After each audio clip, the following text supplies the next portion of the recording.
Dear students, uh, we are going to study the new topic that is the civil disobedience movement. As I told you that this civil disobedience movement, uh, uh, regarding this, a setup has been taken by Indian National Congress in 1929. You are aware that in 1929, under the presidency of Jawaharlal Nehru at Lahore, the decision was taken by the CWC, Indian National Congress, to present a demand in front of the British government for the complete independence, that means Purna Swaraj. And the 1st January 1930 was observed uh, uh, as a day where national flag was hoisted by Jawaharlal Nehru. And it was also decided that a civil disobedience movement should be launched to gain that complete independence, the Purna Swaraj.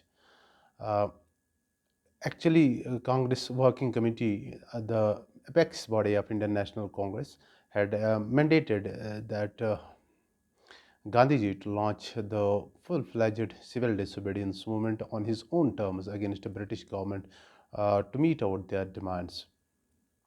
As I told you a few days before, that this before launching this movement, Gandhiji had actually presented 11 demands in front of the British government, uh, and 11 days, 41 days rather, were given to the British government to fulfill these demands.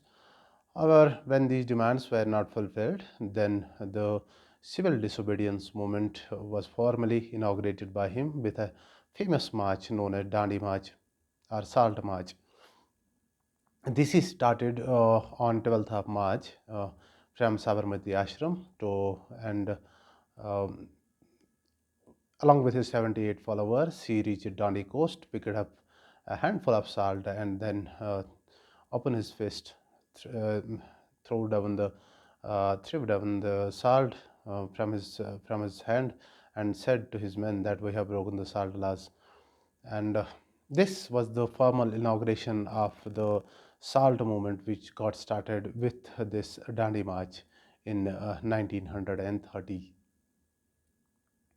Civil disobedience movement was having causes. The first important cause was the British government's denial to give dominant status to India, although there were promises made to the Indians that they will be accorded that dominant status, and this was not to be given to the Indians. That is why Indian National Congress decided to launch civil disobedience movement. And second important thing was that Indians were denied several rights, and one among these rights was the right of manufacturing the salt. And besides this, several other rights related to the financial system, financial these dealings were actually denied to the Indians. That is why this civil disobedience movement was launched. So let me tell you that this when the civil disobedience movement was launched, it was having the first phase, which started right from the March and ended in the March 1900, and it started actually in March 1930 and ended in March 1931 with the signing of this Gandhi-Irwin Pact. Let me tell you the program of civil disobedience movement in the first phase was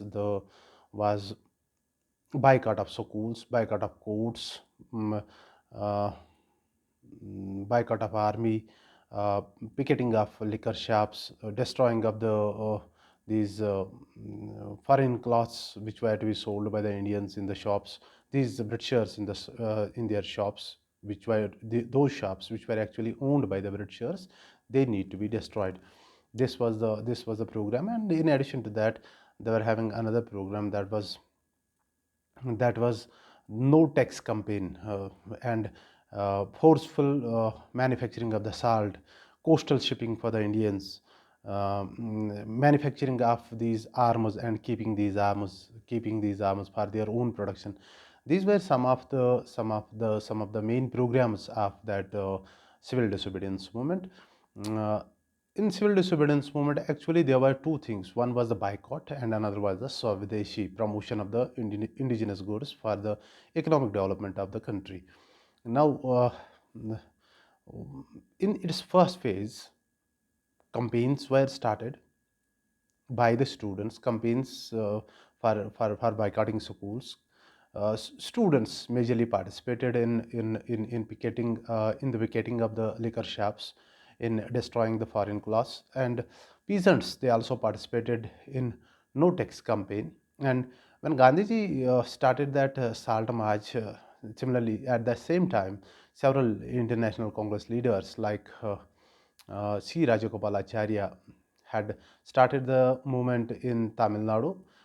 K. Kalappan has started in Malabar. Khan Abdul Ghaffar Khan in Peshawar.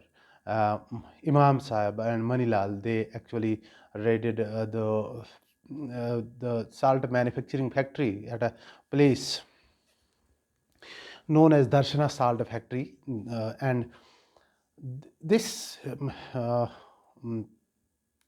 actually showed that how much this civil disobedience mean for the Indians, and each and every part, whether that might be in the northern side or in the southern side, every region was having the involvement in some way or another way in this civil disobedience movement. And the main aim of the Indians was to bring the British government on its knees to get the demand of Purna Swaraj fulfilled.